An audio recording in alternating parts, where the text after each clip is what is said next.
Guys, I hit floor 100. I did it. I hit floor 100, dog. I'm so excited. Oh my god, bro. If you don't know me, I'm Sil. Welcome to the channel. And I do Tower God content, so if you want to see more Tower God content, you should follow, Well, specifically for the mobile game. But I hit floor 100. This is a day one account. Well, yeah, I played relatively almost every single day. And before you guys get on my case, before we go, this is not a free-to-play account, but I have been free-to-play for a very long time, so I know what it's like. I know what you need to do to be free-to-play. So this video is just going to be like me flexing, being a little excited, but also a lot of tips and tricks and things that help me get to level floor 100. So I hope that these tips will actually help you climb. Even if you don't hit level floor 100 relatively soon, but this definitely helped me make my climbing experience easier. So this is just going to be a few do's and don'ts, tips and tricks. Just basically just me talking about that. So before we even get to that, let me just flex. Obviously, this is not free to play. Look at this. Look at this. Look at this. But I remember the meta from the beginning, the reroll, everything, all of that, right? Before there was any content creators, before real content creators consistently playing this game.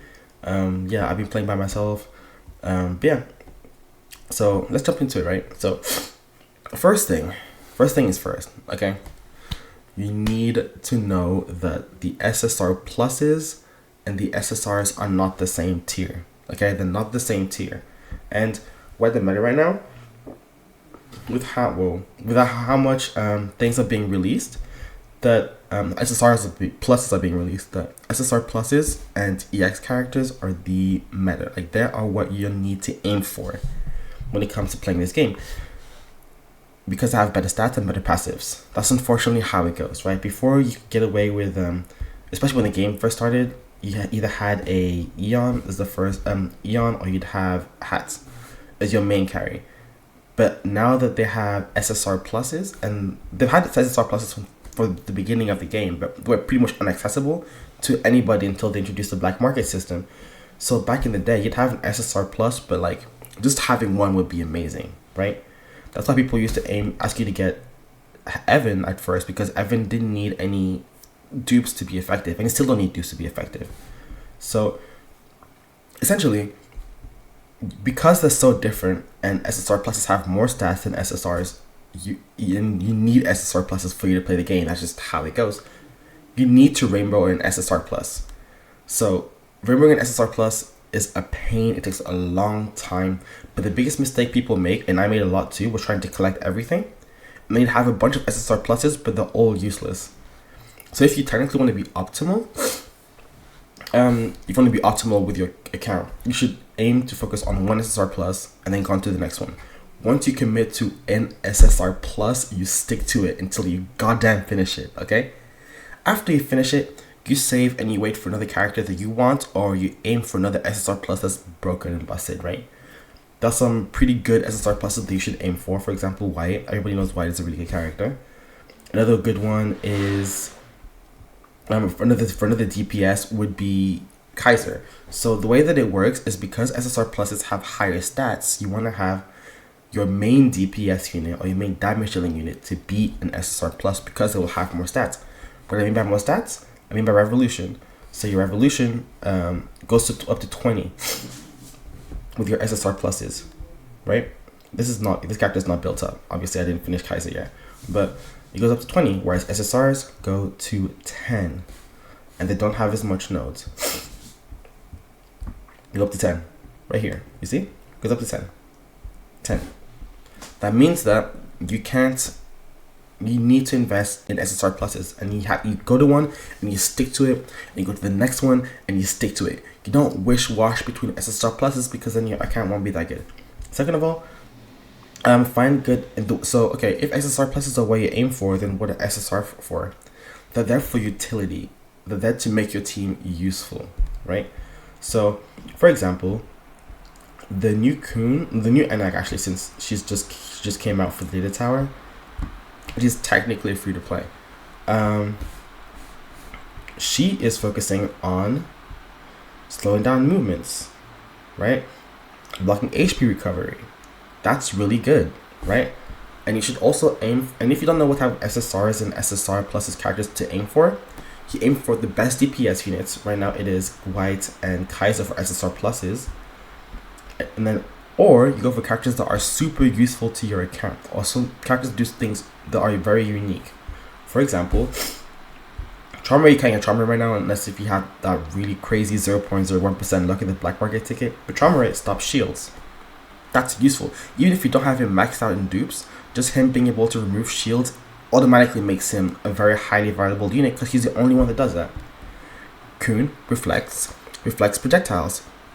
So good. And he also like has this crazy thing where like his damage scales off percentage of the enemy team, which makes him such a strong unit. Always gonna be valuable in any team, right? Or you have a unit like, I mean, now there's more like tanking, like provoke, but Karaka used to be one of the few units that did that. That also gave him huge value. Or units to make everybody invincible, like Evan, which is why people thought Evan was good, because he makes the whole team invincible. Abilities like that makes it super good. Or like Princess Anna. If you want to see like good units, if you go to my top 10 list, a lot of these useful units are there. I can make another like tier of like broken SSRs to use, or SSRs to aim for, or SSR pluses to aim for, things like that. But sorry, I'm kind of sick. That would be the idea, right, with SSR pluses. Also, another really important thing is knowing what type of revolution nodes to aim for when it comes to building a character, right? For example, Kaiser. Kaiser is focusing, actually, let's do a more recent unit that I have investment in, right? So let's talk about the new Gustang. Obviously, I don't have him maxed out. He's not very strong right now. But if you look at his revolution, yes, you want the main passives and the main stat buffs here and here. But Ivan is a mage unit, okay? Because he's a mage unit and he's a physical mage unit, he's going to do a lot of damage. And he's a damage dealer. So you want to focusing on nodes that does attack and accuracy. Because he's a mage, he's further back. You want accuracy and you want damage, because mage are just damage dealing units with good revolutionary stats, right? You're not going to put attack nodes on a support like Albelda, because Albelda doesn't do damage. She's there to support, right? So just make sure you know that. Also knowing what type of unit your character is. So for example, here is a mage, means they'll do magical attack. If you want a physical attack unit, that's a mage as well too. If you want a physical attack unit, you go over here. You'll have like the Mangekyou Sharingan from Sasuke. That's the physical unit at the top left, right? And this just tells you the role of the character. And the reason why the role is kind of important is because if you go to Research Lab, that's where you can buff the specific role of a character. Oh, he's a Spear Bearer, so if you buff up the underground, then you'll buff up this, right? That's also really important. Also resources. Resources are really important in this game. Okay, so once you get to a high enough level, you just get you get a bunch of resources, right? Which is really good. I love resources. So the thing is, you gotta remember that don't use your resources until you don't have it. Okay, let's look at my Shinsu right now. Let's look at my levels. Okay, let's look. I have money. I have Shinsu. I need EXP, right? Now let's look at my box. Let's look at my bag. I don't use my goddamn money thing or my goddamn Shinsu until I don't have it, because the thing is, you'll be climbing the tower anyways, and you get more resources based on how much stuff. If I use my money now, yes, I'll have a lot on my account, but realistically, I'm wasting so much money because this game's an AFK game. It stacks up. So like, I just wait until you don't have it, then you use it. So then you'll use your stuff more efficiently instead of just using it all at once because you don't want to have it in your box. And then all of a sudden, you're missing out like several levels because you're running out of resources and you could have used it now, but you chose to use it 3 floors down instead of using it on that floor when you needed it the most, right? It's better to stockpile and save the stuff and only use it when you need it. Just in this game in general, because it's an AFK game and you gain resources. And you gain more resources more that you climb the tower. Talking about climbing the tower. Make sure you know how to team build. make sure you know how to team build. This is just me experimenting, don't worry about this. But essentially, let's say you want to make a team, okay? You need a damage dealing unit, and here on your shinsu, the damage dealing unit will be obviously with essentially with the highest level. The way that you distribute your shinsu on like how much you want, how you distribute your levels, in my opinion, you either have 2 DPSs or 1 DPS, because you can get a max of 20 levels between the lowest and the highest, right? So what most people do is they have like the essential level 20 gap between, let's say you have level 10. So level 10 would be everybody, apart from 1, and 1 will be level 30, because it can be a 20 level gap. You can have 1 or you can have 2. I like having 2 because I like having 2 DPSs on my team, or at least have the sub DPS do a bit more damage, but that's just a me thing, okay? But just make sure that you have 1 that's 20 levels between the lowest and the highest, and that's the one where you put your DPS or your damage dealing unit. That's very, very important. Now, talking about team building, okay, so team building is really important, but the game is very flexible, and you can pretty much do whatever team you want if you have enough shinsu levels, right?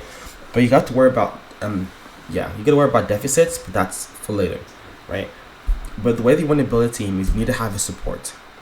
You need to have a support, and the best supports to have are the ones that give energy, the one that heals, or the one that gives you invincibility. These are the 3 cores, and damage is a plus, but most support increase damage anyways. But that's why Abel is so good, because she increases damage, she's untargetable, she gives energy too. So that's why she's also really good, right? So characters that do that, and you need, okay, people, also the thing about the people who really don't understand about this game is that we're in a meta where you can't have damage dealing units without support unit, right? People are so convinced that because this character dies quickly that they're bad, when in reality you just can't move on without a support unit. Every damage, that's just not like, most damage dealing units are not self-sustained. They cannot work by themselves. They need a support unit. That's true for Gustang, that's true for White, that's true for Kaiser. The only units that can self-sustain, they can die, the one dies straight away, would be support units, because a lot of them have ways to not get targeted, or tanks. All characters have invincibility, right? But everybody else can sustain by themselves, right? So for example, so you want to have a damage dealing unit and a support unit. Those two are locked in. You cannot remove that out of the way, okay? And then you need a tank, or a character that survives very, very well, right? Like people, for example, she's a tank. Like she's a tank, but she's like a special tank, because she doesn't have the role of a tank. She has the role of an assassin, but she's basically a tank because she doesn't have provoke, but she'll come in and she's invincible, so she'll hit an enemy, the enemy will hit her, and she doesn't die very quickly. Whereas this guy is not a tank either, but same thing, right? The second that this guy ults, he's invincible for like the majority of the game. Or you can have true tanks like Rack or Karaka. There's also that's still steel tanks, but they tank with like more utility based. For example, you have characters like Calivan, or this trash Elric. Elric? I don't know. Durek, but he sucks anyways. Right? Or you can have characters like Anak, there's a special tank. Anak is great. Princess Mommy Anak over here, she's great. But we have a tank, so you have a damage dealing unit, a tank, a support, and then you have 2 extra roles. Those 2 extra roles are flexes. I like to have another support, I like to have 2 supports, or I like to have a utility unit. What is a utility unit? A utility unit is an SSR or an SSR plus. It doesn't do a lot of damage, but they do a lot of stuff to your team, whether it's buffs or whether it's debuffs to the enemy team, or they just bring value to your team in general, right? Give some more like fluidity to your team. So a good example would be, like I said before, the new Anak, the free-to-play Anak SSR. She's quote-unquote free-to-play. Like, you still get a summon on her, but you can get a decent amount of dupes on her without summoning. But And like, for example, she is there to slow down the enemy, and she's there to stop it from healing. That's not really supporting your team, but it's a good way to debuff the team, and she does moderately okay damage. That's a really good example. Or this guy, whoever you in, like the red mask, she goes there and increases physical pierce damage to your allies, right? She's not good enough to be a support, but she brings utility to your team. Or you have a character like Reflejo. Reflejo is really strong. Reflejo is one of those characters people didn't like, but low key is like really, really useful. Here, look at this. Come here, become invincible, and then yeah, it's an airborne. Yeah, look at that. Like Reflejo is really, really good. I forgot what he does, but he like silences people and whatever. But he's strong. Reflejo is strong. I use him a lot. Okay. But you want characters like that as like your flex unit, your 2 flex spots. Those 2 flex spots are where you can really experiment. You can have a sub DPS, for example. She's a really good sub DPS. She comes in, brings everybody in. She also stuns. If it works, I need to increase my effect hit, but with her. But essentially, you want those 2 are flex options. That would be a good way to team build. Another good way to you also need to know how to know which ignition weapon works for your character, and the way it depends on what character you have and what they do. But essentially, the rule that I go with is that you want to have specifically. This is really important. You want to make your character, whatever they do, make it do better, or make it so that they can do what they need to do effectively without dying. Because a lot of the times, especially when you get to high deficits, your characters will just die instantly. So you want to make sure that your character does what they can do effectively, or do more of what they do. For example, you have white. Let's say you have white. You don't know how to build him. There are 2 ways you can look at it. He needs a support. So you either build him to survive as long as possible for him to activate his skills, or you stake him with a support and increase his damage. White is known for damage. So what I did is I gave him a stupid amount of damage, gave him as much damage as possible, and then connect him with a support, right? Because he's a damage dealer, he's gonna have his support anyways. So for example, White and Albelda, anybody with Albelda works really well, but White especially works even more because I built him purely damage. I've made him purely damage. And I guess this, yeah, but it's fine because he's really stacked up on my stats anyways. But same thing with other units. For example, I have her. I'm going to connect her with a damage dealing unit anyways. So I'm going to make sure that she does her big boy damage, right? Or for example, if I have a support unit that needs their ult, then I'm going to make sure the ignition weapon gives them their ult as quickly as possible. Also, it's important to know what type your character is. I said before, this is where it is. But for example, let's say I have a damage dealing unit. Let's say I have bomb here, right? And you want, okay, well, Sundance does a lot of damage. Well, Sundance is physical damage. I'm not going to put physical damage on bomb, right? Because bomb is a magical damaging unit. So just being able to know what type of ignition weapon you want is really important. If your character is not maxed out and you want to use them immediately, right? In my opinion, Celis is really good because it gets your ult twice, very, very quickly. Also, for example, an assassin, right? Here's an assassin. I'm going to use this person because this set because I want the set to kill the enemy as quickly as possible. So that's, yeah, just knowing what you want for your team is really, really important, and how you're going to build it is also really, really good. Also, a lot of the times in this game, you'll progress. It's not the difficulty is not distributed equally, right? There'll be times when I just can't get past the stage.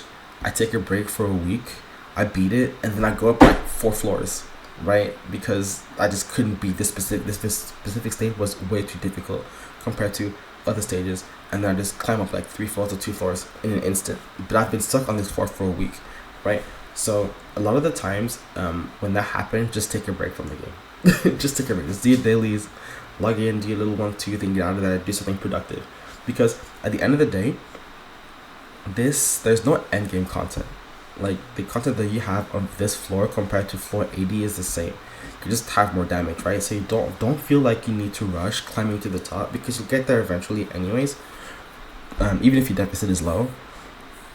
But talking about deficit, you can deficit's really important. By the end of the day, you don't really have to like go crazy with deficit. There was a time when I used to min-max everything. By the end of the day, you wait a couple days, you'll beat that stage anyways. So deficit's important, but unless if you're trying to like reach the top as quickly as possible, deficit's not that important. And I think deficits only really applies to people who are whaling anyways. So, and if you're whaling, you're probably in a higher form than me, because I'm like on the lower end of whales. So if you're whaling, you already know about min-maxing, you already know what to do with your character, so you don't really need that help. But for casuals, don't worry about deficits, because you're gonna reach that floor anyways. And also, there's not really a difference in content between this floor and lower floors, so don't feel like you need to rush being on floor 100. Now, also, there's levels to whaling, okay, which is crazy, I know. So the first whale is maxing out all your characters, which I haven't even done yet, by the way. So the second whaling tier is the Tri-Essence Factory. Now, this is a mess. Like this is like actually bad. Like this is where this game is toxic as hell, because you don't really understand how little resources we get for this. And this is like really bad gambling. Like this is like crazy gambling, because you want to, if you try Essence Factory, build accounts. This is what makes your account good. I have shit try Essence Factory. If I had a really good try Essence Factory, I would be a lot higher. But mine is terrible. So what you want to focus on try Essence Factory, when you're low level, you want to go for swiftness and accuracy, right? Once you have a decent amount, I forgot what the number is. Once you have a decent amount, then you can focus on magic resistance and physical resistance to hit 100. I haven't even done that yet. And you know why? Because when I first started playing the game, I had really bad try Essence Factory. I just wanted to get A's everywhere. And because of that, my stats are all over the place and they're not optimal. But essentially, you want to have a physical and magical resistance try Essence Factory. Once you have that, you can focus on other stats. Maybe attack. I don't know. After that, it's something else. But getting a good Tri-Essence Factory is really, really important, because that breaks or makes it count. Because Tri-Essence Factory is basically, there's three, again, right now I can get a max of 3 circles that gets unlocked once you have A's on all the circles. And there's 3 types of factory: int, dex, and strength. Each section has a different stats for different types of characters, right? So if you have it here, there it is. The red is for tanks and warriors, assassins and archers or ranged units are green, and then assist supports and mage units are blue. So you need, if you're a new player and you haven't had this like done correctly, I'm not very good at like Tri-Essence Factory, but Konowen has a really good guide for it, so I would definitely check that out. But yeah, essentially, if you want the maybe dumbed down version of it, without me getting like too deep into it, it's swiftness, accuracy until you have a decent amount, and then afterwards it is the resistance is physical and magical resistance to 100. Once you do that, after that you're set. But until then, be careful with Tri-Essence. Also, when it comes to when it comes to these, focus on these two first. You get money relatively quickly. I think first you get the EXP, and then you get Shinsu, and then you get money. Because the way like, it's really weird, because when you first start playing the game, you have a lot of Shinsu, but you don't have any EXP. And then after you reach like level like 500 to like actually no, maybe like 400, 200, it's like 700 ish. You have a lot of EXP and like no Shinsu. But now I have a bunch of Shinsu and no EXP. So now I'm just sitting here like, damn, I don't know what to do. But essentially, it'll always be these two that like are always like going back and forth. But essentially, what you want to do is make sure that these two are maxed, and then you focus on the money later, because there's so many chances to get money. Also, it, while they don't give a lot of resources for EXP, but you get a bunch of EXP from adventure, but you get like no EXP from adventure. But you get lots of chances to get EXP from the black market tickets, which is kind of crazy. But yeah, so if the best way to get shinsu would be from the black market, but like that's whaling territory. So in all honesty, just like I said before, wait until you don't have the resource, then you use it. Don't just use your resource the second that you have it, or else you're just wasting EXP, right? Is there anything else that I really wanted to say? I did ignition weapons, I did revolutionary nodes, I did team building, I did oh yeah, okay.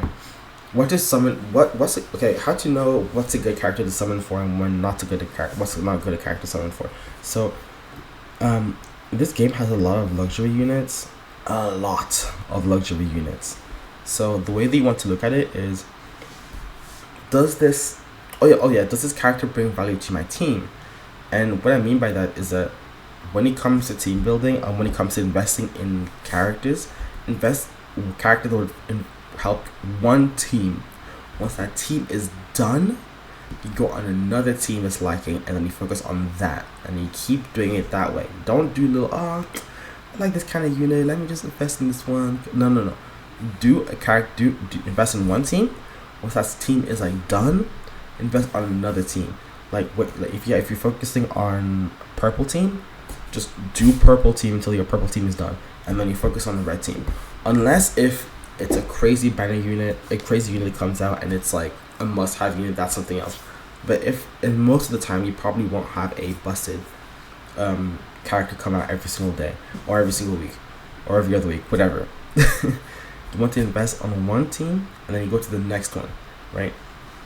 But because there are so many characters, there's lots of characters that are luxury units, right? For example, my boy Asensio, he's like one of my favorite units, but he is a luxury unit. You don't need him. Yuri is a really good unit, a luxury unit. He's just a bum. This one also a luxury unit. You know why? Because we got Kaiser, we got White. Gustang, luxury unit. You don't need him. But like I said before, ways to know what's a good character, that's what you should aim for, and you should always aim to rainbow a unit. But if you want my quick suggestions, White is a good DPS unit. Go for White, go for Kaiser, and then once that's done, then you go for Albelda, or you go for Summer. That's when you go for the support, like the busted support. You go for these two. And then I guess if you want a third option, you can also go for Garam. I like Garam a lot too. But you should aim for the DPSs, and then you aim for the like she's like a must-have unit. I'm not gonna lie. So is her. So is she. But there's a lot of luxury units. Dawn, luxury unit. Ren, luxury unit. Zahar, luxury unit. You know, Yuri, luxury unit. You don't need them. So just make sure that you, when you, obviously like they'll bring value to your team.